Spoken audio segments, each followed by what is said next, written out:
Bienvenue sur Totis dans ce nouvel épisode de DG sur écoute, la série d'interviews qui s'intéresse aux directrices et directeurs de grandes écoles. Aujourd'hui, j'ai le plaisir de recevoir Julien Renoux, qui est directeur de Way Schools. Bonjour Julien. Bonjour Thibault. Merci d'être avec nous aujourd'hui. Merci en tout cas de votre attention. Julien, dans cette première partie, on va s'intéresser à vous en tant que directeur général de Way Schools. Pour commencer, est-ce que vous pourriez un peu revenir sur votre parcours et vos fonctions actuelles ? Mon parcours avant d'être DG de Way Schools, c'est qu'à la base, j'étais étudiant du programme Grande École sur la promotion 2006, sur la spécialisation innovation entrepreneuriat. Et dans cette spécialisation et cette dynamique, j'avais été amené à poursuivre en tout cas mon expérience au sein de la Technopole, qui est une structure qui accompagne en fait des entreprises innovantes et des entrepreneurs. Et j'ai été amené à pouvoir en assumer en tout cas la direction adjointe en 2007-2008. Et en 2012, j'ai été amené à rejoindre Way Schools sur différentes fonctions. J'avais commencé sur la partie du marketing, ensuite sur la direction des relations entreprises. J'avais été amené à pouvoir diriger la partie du développement avec la direction générale adjointe à un moment. Et puis j'ai eu l'honneur en tout cas de me proposer cette fonction de direction générale au sein de Way Schools. Et aujourd'hui, je suis amené à pouvoir en tout cas développer mes compétences dans cette fonction. C'est pas forcément courant pour un diplômé, ancien étudiant de l'école, de devenir directeur général ? Non, en effet, c'est pas forcément courant et c'est, je pense, une grande marque de considération, en tout cas au niveau de l'organisation, de pouvoir faire confiance à un alumni de l'école. En tout cas, dans le fait où j'avais été amené à rejoindre SIBS sur le programme Grande École, j'étais passionné sur la partie de l'innovation et de l'entrepreneuriat et cette école a en tout cas un ADN et des valeurs très fortes dans la dynamique de l'entrepreneuriat, ce qui m'avait amené à rejoindre en tout cas cette école sur Troyes, parce qu'à la base j'étais issu plutôt de l'ouest de la France. Et donc dans cette dynamique, on a été amené en tout cas à pouvoir à la fois avoir une expérience à la sortie de mon parcours de l'école de commerce sur la Technopole, avec, je dirais, différents métiers que j'ai pu être amené en fait, à exercer au niveau de la Technopole, pour ensuite assumer la direction adjointe pendant 2-3 ans, avant de rejoindre Way Schools il y a maintenant quasiment 10 ans, sur différentes fonctions que j'ai pu également exercer sur Way Schools, puisqu'au début j'ai commencé dans les métiers du marketing, ensuite dans les métiers de la relation entreprise, dans la partie du développement, et depuis quasiment 2 ans, on avait été amené à me proposer la direction générale adjointe en charge du développement, et donc l'organisation m'a par la suite en tout cas proposé cette fonction qui est une grande marque de considération, et donc l'objectif c'est de pouvoir être à la hauteur en tout cas de cette considération. Julien, on va maintenant basculer sur la deuxième partie de notre échange qui sera dédiée à Way Schools, hier, aujourd'hui et demain. Pour commencer, est-ce que vous pouvez un peu nous représenter cet écosystème et les écoles ? L'écosystème de Way Schools est composé, on va dire, de deux activités. On a une activité d'enseignement supérieur et de recherche où on est amené à avoir l'école de commerce, l'école supérieure de design, l'école supérieure de tourisme, qui est assez atypique aujourd'hui dans l'environnement, en tout cas de nos écoles, puisque ça nous permet d'avoir des écoles avec 6 diplômes visés dans ces différents domaines, ce qui est assez, on va dire, singulier dans ce domaine. On a également une activité de formation professionnelle où on est amené à avoir une activité de formation professionnelle et évolution professionnelle, 3 écoles de la deuxième chance, ainsi que des établissements pigés qui nous permettent aussi de pouvoir adresser d'autres publics. Alors justement, en 2023-2024, selon vous, quels sont les atouts de ce groupe, de ces écoles ? Qu'est-ce qui est différent par rapport à l'enseignement supérieur ? Aujourd'hui, je pense que les atouts de Way Schools, c'est d'avoir un impact en tout cas plus important sur son territoire par rapport à la diversité de nos écoles. Comme je vous l'expliquais, on est dans 3 domaines en fait, différents dans l'enseignement supérieur. On est amené également à avoir une nature et une diversité en fait, de diplômes ainsi que de titres qui nous permet d'accompagner différents profils par rapport à leurs compétences, par rapport à leurs projets professionnels, par rapport à la nature des territoires où nous sommes implantés, ce qui nous permet de pouvoir avoir une vraie diversité dans nos étudiants et de pouvoir aussi nous permettre en tout cas de leur faire partager une expérience qui va être différente, puisque c'est également cette diversité entre ces publics et ces écoles qui nous permet aussi de pouvoir vivre des moments ou partager en tout cas des expériences qui nous semblent plutôt uniques en tout cas au sein de notre environnement. On ressent chez Way Schools un ancrage territorial. Est-ce que vous pouvez nous en dire 2 mots ? Pourquoi cette volonté ? Je pense que l'ancrage territorial, c'est déjà la jeunesse de l'établissement. On a fêté nos 30 ans l'année dernière. Sur ces 30 ans, s'il n'avait pas eu les différents acteurs politiques et économiques du territoire qui avaient été amenés à lancer, on va dire, la dynamique de l'enseignement supérieur sur 3 dans un premier temps, on n'aurait pas pu aujourd'hui compter les 11 campus qu'on est amené aujourd'hui à dispenser les différentes formations et également les 2 campus qu'on a au Cameroun aujourd'hui. C'est à la fois par une vision, on va dire, des acteurs politiques et économiques qui nous a permis de construire, je dirais, un établissement, une organisation aujourd'hui qui compte quasiment 250 collaborateurs avec 2200 étudiants et autant de stagiaires, alors qu'il y a 30 ans, on était à peu près 150 étudiants pour une vingtaine de collaborateurs au niveau de notre activité. Peut-être un mot maintenant sur la stratégie du groupe et des écoles. Qu'est-ce que vous pouvez un peu nous dire en termes de chiffres, CA, nombre d'étudiants ? Aujourd'hui, sur la stratégie de l'école, on a été amené avec l'ensemble du comité de direction et les collaborateurs à définir un plan stratégique autour de différents axes.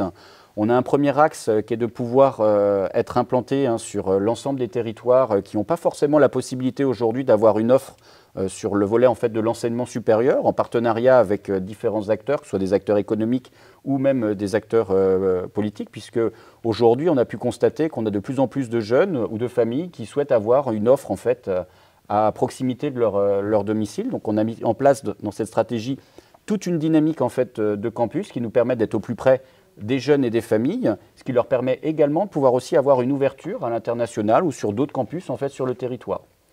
Dans cet axe de pouvoir être implanté dans des territoires qui peuvent être, je dirais, plus ou moins modestes, on a également eu un deuxième axe sur tout ce qui est le développement à l'international.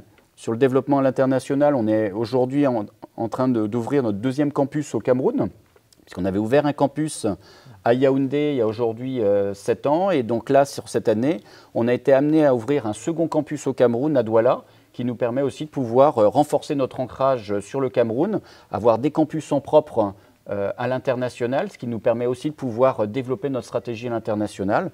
On a également, bien entendu, des ambitions pour pouvoir recruter et également accueillir de nombreux étudiants de diverses nationalités, qui est une vraie richesse aujourd'hui sur notre campus. À ce jour, on compte une quarantaine de nationalités sur le campus, et aujourd'hui, on compte bien renforcer en tout cas cette richesse pour à la fois nos étudiants français et nos partenaires internationaux.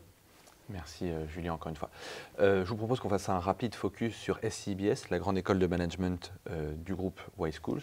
Pour commencer, est-ce que vous pouvez un peu nous faire un petit update du recrutement programme grande école 2023? Comment ça s'est passé avec les difficultés qu'on a connues avec la prépa ECG et l'arrivée du BUT?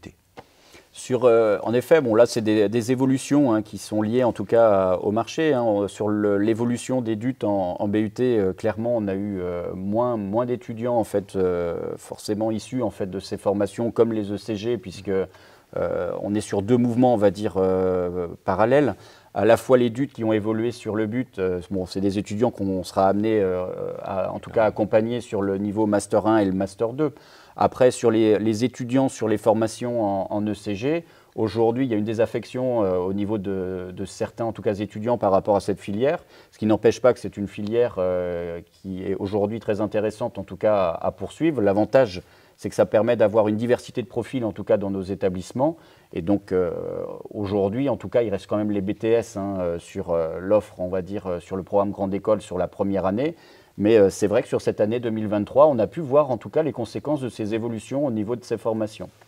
Certaines écoles lancent des programmes grande école post-bac. Vous, ce n'est pas la stratégie que vous avez souhaité mettre en place? Non, c'est en effet pas la stratégie. Aujourd'hui, nous, on est plus dans une stratégie d'un programme grande école qui va être sur un programme grande école en première année pour permettre d'accueillir en fait des profils qui soient issus, on va dire, de classes préparatoires ou, je dirais, de BTS, mais également d'étudiants internationaux sur les niveaux plutôt master. Et concernant l'offre post-bac, on a aujourd'hui en fait 2 formations. On a une formation sur un BBA qui est une formation plus, on va dire, d'un bachelor à l'international, et un GBM qui est plus un bachelor dans les sciences de management. Pour revenir sur le groupe WiseSchool et terminer cette deuxième partie, est-ce que vous auriez une actualité à nous partager? Au niveau de l'actualité du groupe, on est assez fiers d'avoir mis en place un dispositif de bourse Why Not, où on a été amené à solliciter des entreprises et des acteurs également publics dans la mise en place d'un fonds qui permet de pouvoir accompagner des jeunes qui n'ont pas forcément la surface financière pour pouvoir payer les frais de scolarité et l'ensemble en tout cas des frais engendrés par des études en enseignement sup dans nos établissements. Donc à ce jour, en tout cas, on peut être amené à accompagner plus d'une 50aine de jeunes sur l'ensemble de leur parcours et qui n'auraient pas eu forcément en tout cas la possibilité de le faire. Ce dispositif a été mis en place avec une certaine intelligence collective, en tout cas avec à la fois les acteurs entreprises du territoire, et j'en profite également pour remercier le Crédit Agricole qui a été, je dirais, une des entreprises motrices en tant que mécène dans ce dispositif, puisque outre le volet financier dans ce dispositif, on a également un système en fait de mentorat qui nous permet d'accompagner les étudiants avec les collaborateurs de ces entreprises pour les accompagner, on va dire, dans leur poursuite d'études et également dans leur insertion professionnelle. Donc on est plutôt fiers de ce dispositif et aujourd'hui on souhaiterait vraiment, en tout cas, accélérer notre impact sur le territoire et donner la possibilité à des jeunes qui n'auraient pas eu forcément la possibilité de rentrer dans nos établissements par ce dispositif. Troisième partie maintenant de notre échange, davantage dédiée à Y-Schools dans l'enseignement supérieur. Pour commencer, Y-School regroupe des écoles un peu différentes. Certaines ont des grades, certaines sont grandes écoles, d'autres ont proposent des formations juste RNCP. Quelle est votre analyse un peu sur tous les débats qu'il y a et un peu cette opposition qui est faite entre grade, visa, RNCP ? Je pense qu'aujourd'hui, dans la nature en tout cas de ces diplômes ou de ces titres, c'est aujourd'hui des formations qui sont complémentaires. Aujourd'hui, ça nous permet de pouvoir accompagner des profils qui n'auraient pas pu forcément accéder à telle nature en fait, de formation ou de programme. Et ça nous permet, nous renforcer en tout cas sur les territoires pour accompagner plus de jeunes à avoir accès à l'enseignement supérieur ou même des adultes. Donc je crois beaucoup à la complémentarité et à la diversité en tout cas de ces programmes et ça nous permet de renforcer l'impact. Donc aujourd'hui en tout cas avec ces différents programmes, chacun a une mission, chacun en tout cas a un positionnement qui permet d'accéder en fait et de donner accès à des jeunes ou des adultes à certains métiers qui ne pourraient pas être possibles si on était dans l'une ou l'autre en tout cas nature de formation. Les différentes écoles du groupe Y-School sont dans différents domaines. Un mot peut-être sur l'hybridation et les liens que vous essayez de créer entre ces écoles ? L'hybridation, ça fait partie un des axes de notre développement et de notre plan stratégique. Aujourd'hui, on a deux natures d'hybridation. Soit c'est de l'hybridation en fait en interne avec déjà les écoles et la diversité qu'on peut avoir dans certains cours avec l'école de tourisme, avec l'école de design ou également avec l'école de commerce. Mais c'est aussi une hybridation qu'on peut avoir avec des activités et des écoles qui sont en formation professionnelle. Typiquement, l'école de la deuxième chance permet en fait à des jeunes de l'enseignement supérieur aussi de pouvoir travailler une autre façon en tout cas de travailler ses compétences et de pouvoir développer une approche qui me semble en tout cas différente et nécessaire dans l'entreprise de demain. Puisque dans les entreprises, on peut avoir aussi une diversité de profils et je pense que cette intelligence en tout cas, on peut la préparer dès l'école. D'où le fait d'avoir vraiment une attention particulière sur des programmes, sur une hybridation en tout cas de nos programmes et une rencontre en tout cas des stagiaires et des étudiants qui permet d'avoir une approche qui peut être différente au sein des entreprises et également dans la vie de tous les jours. Ensuite, cette hybridation, on peut être aussi amené à pouvoir la développer en extérieur. C'est typiquement le programme ICE qu'on peut avoir sur le volet innovation, création, entrepreneuriat avec l'EPF qui nous permet de pouvoir à la fois s'appuyer sur des compétences d'ingénierie ou des compétences de management pour former encore d'autres profils dans cette dynamique. Merci Julien. Je vous propose qu'on ouvre un peu le volet de l'alternance. Tout d'abord, est-ce que vous êtes satisfait de ce dispositif et est-ce que vous pensez que ce dispositif sera pérennisé ? On commence à voir des restes à charge qui augmentent cette année. Oui, l'alternance est une modalité pédagogique où on avait quand même un certain retard et depuis en tout cas la réforme en France, on a été amené, je pense, à bien développer cette modalité pédagogique. Je pense que comme toute modalité pédagogique et dans les établissements, il faut avoir une diversité de ces modalités pédagogiques.